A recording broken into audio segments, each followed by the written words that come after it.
Dewasa sebelum waktunya. Bagaimana? Apa dia benar-benar diikuti? Tanya Gaprieli.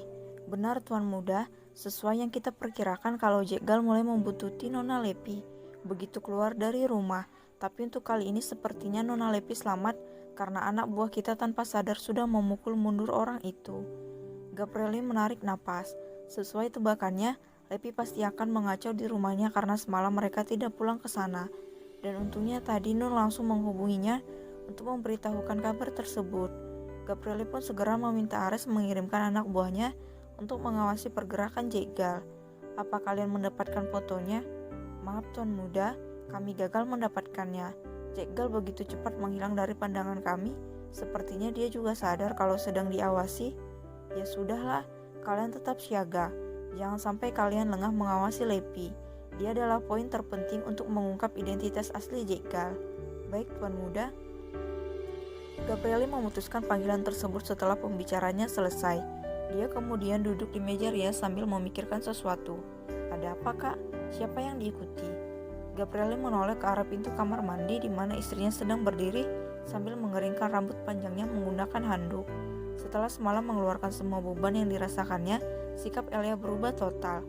Tidak ada lagi sikap kekanak-kanakan yang biasa ditunjukkannya.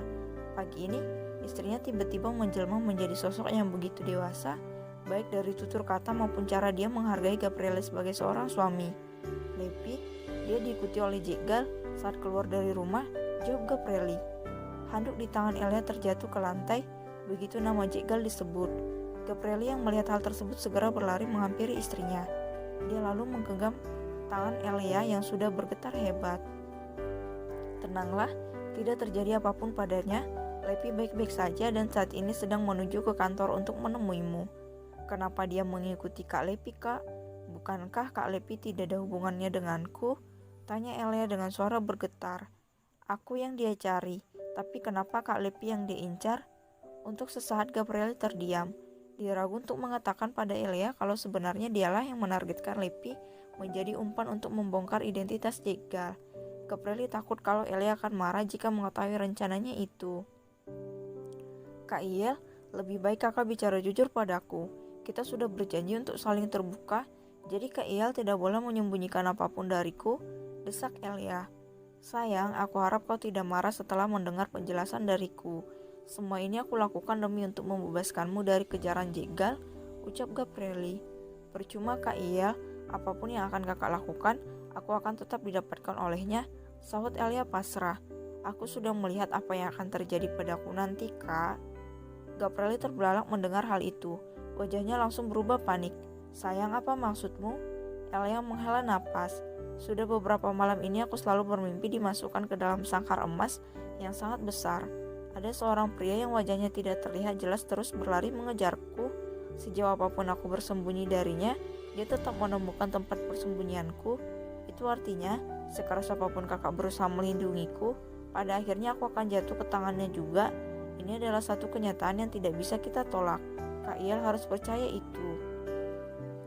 Napas Gaprieli seakan terhenti mendengar gambaran yang begitu menakutkan tentang istrinya. Haruskah dia merelakan begitu saja Elia pada Jegal? Kak Iel, biarkanlah semua ini mengalir sesuai yang ditakdirkan Tuhan. Bohong kalau aku tidak takut bertemu dengannya. Aku sangat takut, Kak. Benar-benar sangat takut. Tapi aku tidak bisa menghindar dari takdir ini. Asalkan kakak tidak meninggalkan aku pasti akan baik-baik saja. Kakak adalah penguatku untuk bisa melewati ini semua. Imbu Elia dengan tatapan penuh cinta pada suaminya. Tapi sayang, bagaimana dengan traumamu yang selama ini kau rasakan? Kau bahkan tidak sanggup untuk sekedar bertatap muka dengan para dokter? Tanya Gaprieli khawatir. Entahlah, aku juga tidak tahu Kak. Tapi untuk masalah ini aku tidak mau mengorbankan orang lain. Biarkan aku sendiri saja yang menanggungnya. Kakak dan Kak Lepi cukup memberiku semangat agar bisa mengendalikan ketakutan itu. Rasa trauma ini berawal dari dia. Maka di tangan dokter itulah aku harus mengakhirinya. Aku yakin aku pasti bisa, jawab Elia. Kau yakin akan baik-baik saja jika bertemu dengannya? Tanya Gaprieli lagi. Aku tidak bisa memberi kepastian Kak. Tapi yang jelas aku hanya baru bisa mengenalinya jika dia memakai pakaian sama seperti malam itu. Jika dia datang dengan pakaian biasa, mungkin itulah akhir dari pelarianku, Kak.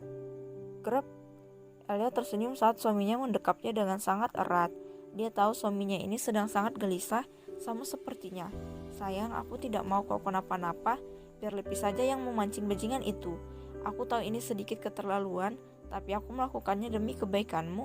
Aku tidak rela jika bajingan itu sampai menyakitimu lagi, ucap Gabrieli cemas. Dengan mengorbankan keselamatan orang lain begitu? Tanya Elia. Gabrieli mengangguk. Maaf, terlalu sulit untuk menangani bajingan itu sayang. Dia dilindungi oleh pemerintah. Jadi aku tidak bisa menyentuh dia seenaknya. Ibu bilang harus dia dulu yang mencari masalah dengan kita, baru setelah itu kita bisa membuat perhitungan dengannya. Kalau begitu biarkan aku yang memancingnya keluar, Kak. Jika hanya Kak Lepi saja yang diumpankan, aku yakin dia tidak akan mau menunjukkan diri.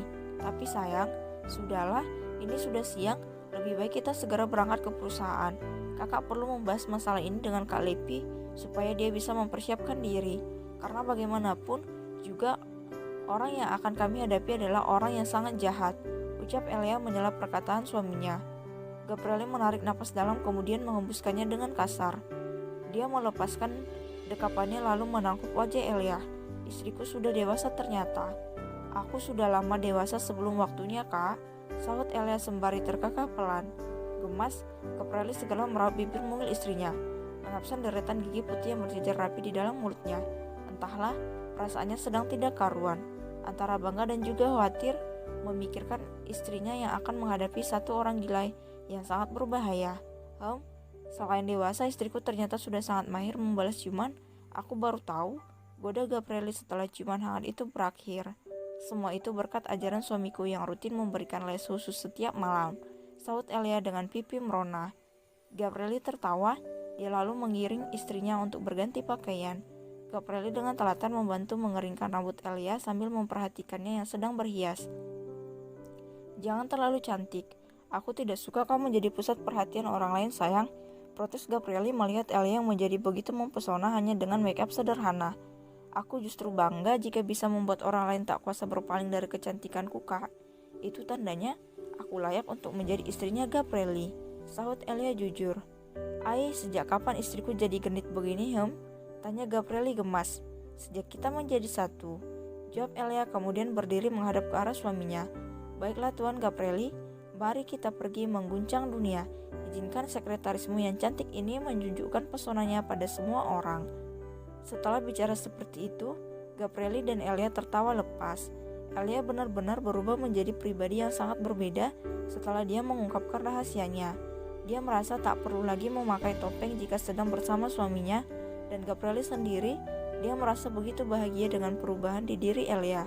Istrinya mendadak berubah menjadi strong woman dengan pemikiran yang begitu dewasa. Kalau begitu ayo kita berangkat, Nyonya Ma, ucap Gabrieli kemudian menggandeng tangan istrinya keluar dari dalam kamar. Saat sampai di ruang makan, Gabrieli dan Elia dibuat bingung melihat kondisi rumah dalam keadaan sepi. Padahal ini adalah jamnya sarapan, tidak biasanya semua orang pergi seperti ini. Ares, kemana perginya semua orang? Tanya Gabrieli heran. Para nyonya sudah pergi sejak dini hari tadi, Tuan Muda, sementara para tuan baru saja pergi untuk memancing, jawab Ares. Alis Gabrieli mengerut, ini aneh, bukan kebiasaan ayah dan ibunya melewatkan sarapan pagi bersama. Gabrieli jadi bertanya-tanya apakah mungkin keluarga besarnya sedang merencanakan sesuatu yang tidak dia ketahui. Kak Iel, ayo sarapan. Mungkin semua orang memiliki urusan di luar rumah makanya pergi tanpa memberitahu kita, ucap Elia menenangkan kecemasan suaminya. Sayang, kau tidak merasakan ada hal buruk yang akan terjadi pada mereka kan? Tanya Gabrieli lirih. Elia menggeleng. Tidak, aku tidak mendapatkan firasat apapun malam ini selain sangkar emas itu. Ya sudahlah, mungkin benar apa katamu kalau semua orang sedang sibuk dengan urusan masing-masing, ucap Gabrieli lagi. Setelah itu keduanya segera menyantap sarapan pagi mereka sebelum berangkat ke perusahaan, sedangkan Elia dia kembali ke sikap polosnya begitu keluar dari rumah.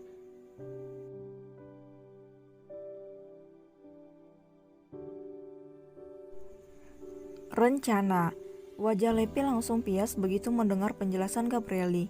Dia lalu melirik ke arah teman kecilnya yang sedang sibuk menggambar di meja yang lain. Elia, sebenarnya di kehidupan yang lalu aku ini hutang apa pada dirimu? Kenapa aku harus membayar dengan begini mahal? Gabrieli memalingkan muka menahan tawa saat mendengar gumaman Lepi. Ya, dia baru saja menyampaikan niatnya yang ingin menjadikan Lepi sebagai umpan untuk memancing Jegal keluar dari topengnya. Dan sudah bisa ditebak seperti apa responnya. Lepi tercengang namun tak kuasa untuk menolak. Mimpi apa aku semalam?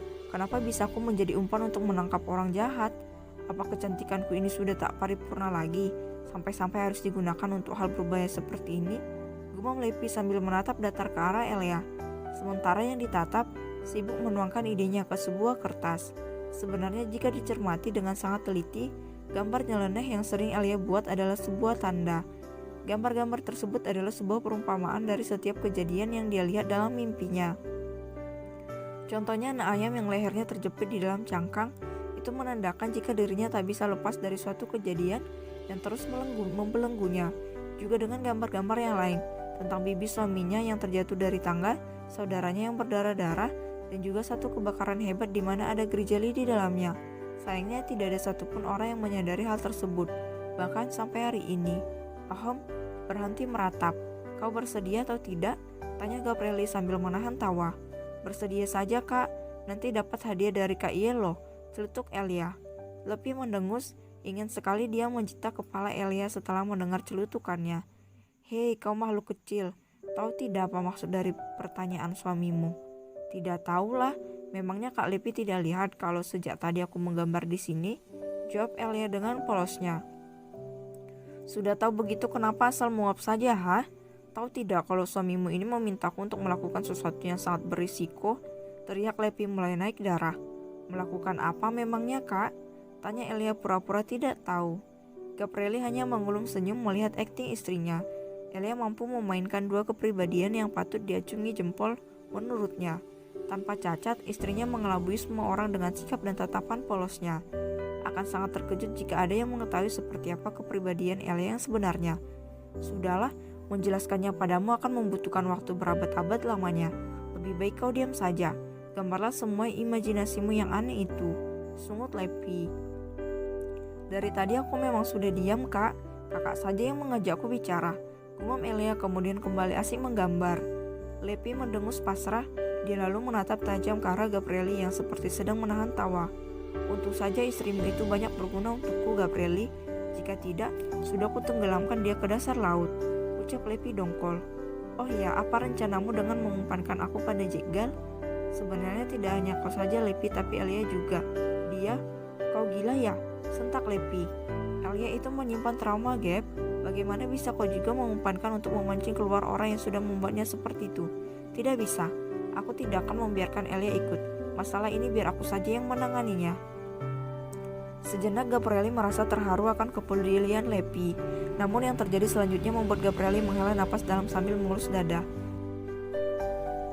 1 unit mobil sport, tas, sepatu, berlian, dan juga jam tangan. Semua itu harus barang keluaran terbaru dan hanya aku beserta si makhluk kecil itu saja yang punya. Aku sudah lama tidak pamer pada teman-teman sosialitaku. Kasihan urat leher mereka. Semenjak aku vakum dari dunia keberanditan, mereka pasti hidup dengan sangat tenang. Ucap Lepi meminta bayaran atas apa yang akan dilakukannya nanti. Ingat Kak Lepi, orang serakah itu matinya susah. Celetuk Elia lagi. Astaga Kak Iel, apa Kak Lepi berniat menguras habis hartamu? Luar biasa, dia benar-benar sangat materialistis. Gabrieli melirik ke arah Elia saat mendengar isi pikirannya. Dia lalu tersenyum samar. Berhenti menyela pembicaraan orang tua Elia. Omel Lepi. Oh, jadi Kak Lepi sudah tua ya? Tanya Elia kaget lalu berjalan menghampiri suaminya. Kak Iel, lebih baik kakak turuti saja apa yang diinginkan oleh orang tua ini. Iya Elia, amuk Lepi frustasi. Ya Tuhan, berdosakah aku jika membunuh makhluk kecil ini? Aku sudah tidak tahan lagi ya Tuhan. Elia tersenyum simpul mendengar ratapan frustasi Lepi. Dia menoleh saat merasakan sebuah ulusan pelan di pinggangnya. Ada apa kak? Tidak ada apa-apa sayang, jawab Gabrieli. Kalau tidak ada apa-apa, kenapa mengelus pinggangku? Cabul sekali. Gabrieli tergelak. Meskipun ini hanya pura-pura, nyatanya Gabrieli masih terkejut mendengar ucapan frontal Elia. Rupanya dia masih akan sering merasakan kejut jantung, seperti hari-hari yang lalu. Suamimu itu memang sangat cabul Elia, makanya kamu jauhlah. Jangan dekat-dekat dengan orang sesat sepertinya, ucap Lepi memanaskan keadaan. Baik kak, saut Elia kemudian melepaskan pelukan tangan suaminya. Sayang, yang aku lakukan tadi bukan cabul. Kita ini suami istri, wajarlah jika aku menyentuh aset milik istriku sendiri. Jangan dengarkan wanita gila ini. Dia hanya merasa iri karena tidak memiliki pasangan. Sindir Gabrieli lalu kembali merengkuh pinggang istrinya yang ingin menjauh. Mata Lepi melotot mendengar sindiran Gabrieli. Ingin rasanya dia menjambak rambut pria beku ini kemudian membenturkannya ke dinding. Tok, tok, tok. Tuan muda, semuanya sudah siap. Lapor Ares begitu masuk ke dalam ruangan. Gabrieli melihat ke arah Lepi kemudian menganggukkan kepala. Pergilah, kami akan mengawasi kalian dari jauh. Pergi kemana kak, dan kenapa harus diawasi? Memangnya ada penjahat ya? Cecar Elia sembari menatap lekat ke arah suaminya. Begini sayang, Lepi akan mengajakmu pergi berjalan-jalan keluar. Dan sebagai suami yang baik tentu saja aku harus memastikan keamanan kalian, bukan? Jawab Gabrieli lembut. Perutku mual mendengar kata-katamu barusan, Gap. Benar-benar sangat menjijikkan. Seloroh Lepi dengan tubuh bergedik ngeli. Terserahku, Ili bilang saja, sahut Gabrieli kemudian terkekeh penuh kemenangan. Lepi berdecih. Dia berdiri kemudian menyambar tasnya yang tergeletak di atas meja. Kau makhluk kecil, hari ini kita akan memainkan permainan yang cukup memacu adrenalin. Apa di sana nanti kita akan membeli makanan, Kak? Aku masih ingat hari itu kakak tidak jadi membelikan aku cumi bakar. Dasar pelit, tuduh Elia saat teringat dengan kejadian di taman. Lepi ternganga dikatai pelit oleh Elia. Dia lalu menengadahkan wajahnya ke atas, kemudian menarik napas sedalam-dalamnya untuk meredam emosinya yang kembali naik. Elia, sebaiknya kau jangan bicara sembarangan lagi, atau aku akan melakban mulutmu. Mau? Gertak Lepi sambil melututkan mata. Tidak mau, sahut Elia cepat. Kalau begitu tunggu apa lagi, ayo berangkat. Gabrieli menggenggam tangan Elia sebelum melepaskannya pergi menantang bahaya. Hatinya begitu gelisah, dia takut kalau Jegal akan benar-benar mendapatkan istrinya kali ini. Sadar jika suaminya berat untuk melepaskannya, Elia segera memberinya sebuah pelukan hangat. Untung saja Lepi sudah keluar, jadi untuk sementara waktu dia bisa melepas topengnya. Tidak apa-apa kak, semua pasti baik-baik saja, hibur Elia sembari mengelus punggung suaminya. Sayang, aku benar-benar sangat takut terjadi sesuatu padamu. Kak Iel, cepat atau lambat semua ini akan tetap terjadi. Doakan saja aku masih bisa mengenalinya karena aku mendapat gambaran kalau dia akan mendatangiku dengan wujud yang berbeda. Mendengar penuturan istrinya, semakinlah Gabrieli merasa sangat khawatir. Dia jadi tidak rela untuk melepaskan istrinya pergi keluar. Mau sampai kapan kalian saling mengucapkan kata perpisahan, ha? Gabrieli, Elia itu hanya akan pergi jalan-jalan, bukan pergi ke akhirat. Cepat lepaskan dia atau kulempar kau dengan sepatu ini, teriak Lepi di depan pintu sambil mengacungkan high heelsnya yang runcing. Gabrieli menghela napas. Dia lalu melepaskan pelukan istrinya dengan sangat tidak rela. Sayang, berjanjilah untuk kembali tanpa luka sedikit pun. Aku tidak akan memaafkan diriku sendiri jika ada hal buruk terjadi padamu, ucap Gabrieli dengan tatapan sendu. Elia tersenyum kecut kemudian menganggukkan kepala. Aku akan mengusahakannya, Kak. Kalau begitu aku pergi dulu ya. Kak Lepi sudah kesurupan.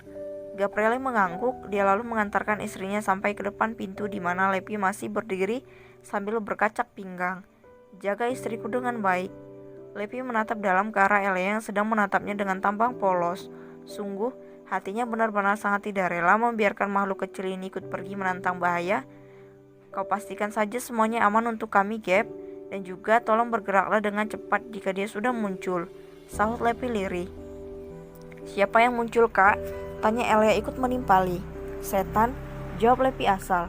Dasar bocah, ingin tahu saja kau dengan urusan orang tua. Ayo berangkat. Dan akhirnya Gabrieli melepas istrinya pergi dengan kekhawatiran yang menyelimuti hatinya. Sedangkan Lepi, dia tidak menyadari jika gadis kecil yang sedang bersamanya sudah sangat siap menerima segala konsekuensi yang akan terjadi.